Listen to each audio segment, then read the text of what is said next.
नमस्कार दोस्तों, आज हम आपके लिए लेकर आए हैं शनिश्चरी अमावस्या की कथा। हिंदू धर्म में अमावस्या तिथि को विशेष महत्व प्राप्त है, विशेषकर जब यह शनिवार को आती है, जिसे शनिश्चरी अमावस्या कहा जाता है। यह तिथि शनिश्चरी देव की उपासना के लिए अत्यंत शुभ मानी जाती है। शनिश्चरी अमावस्या के दिन श्रद्धालु शनिदेव की कृपा प्राप्त करने और अपने पापों से मुक्ति पाने के लिए व्रत, पूजा और दान करते हैं। आइए सुनते हैं शनि अमावस्या की कथा। सूर्य देव की दो पत्नी थी, संज्ञा और छाया। संज्ञा भगवान विश्वकर्मा की पुत्री थी। जब संज्ञा का विवाह सूर्य देव से हुआ तो वह सूर्य के तेज को सह नहीं पा रही थी। इससे परेशान होकर एक दिन देवी संज्ञा ने अपने प्रतिरूप छाया को उत्पन्न किया और उसे अपनी जगह रहने के लिए कह दिया। छाया सूर्यदेव की पत्नी बनकर रहने लगी।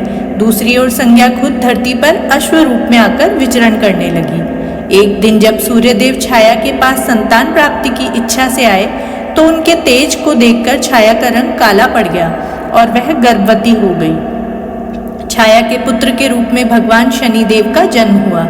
जिस दिन शनिदेव का जन्म हुआ उस दिन शनिवार और अमावस्या तिथि थी, इसलिए शनि अमावस्या का धार्मिक दृष्टि से विशेष महत्व माना जाता है। शनिदेव को देखकर सूर्यदेव क्रोधित हो गए, क्योंकि शनिदेव का रंग श्याम था। सूर्यदेव ने संज्ञा से कहा कि यह मेरा पुत्र नहीं हो सकता। इसके बाद सूर्यदेव को यह भी भेद पता चल गया कि उनकी पत्नी संज्ञा की जगह काफी समय से छाया रह रही है। सूर्यदेव को जैसे ही यह सत्य पता चला, वैसे ही उनका क्रोध और अधिक बढ़ गया। वे छाया और शनिदेव को छोड़कर अपनी पहली पत्नी संज्ञा की तलाश में चले गए। शनिदेव जब बड़े हुए तो उन्होंने स्वयं को सूर्यदेव से भी अधिक प्रभावशाली और ताकतवर बनाने का प्रण किया और भगवान शिव की तपस्या करने लगे। शिव जी ने शनिदेव की तपस्या से प्रसन्न होकर उन्हें ग्रहों में न्यायाधीश और दंडाधिकारी का पद प्रदान किया। शिव जी ने यह भी वरदान दिया कि हे शनि, नवग्रहों में तुम्हारा विशेष स्थान होगा और सम्मान होगा। तुम्हारे न्याय से तीनों लोकों में कोई भी नहीं बच पाएगा।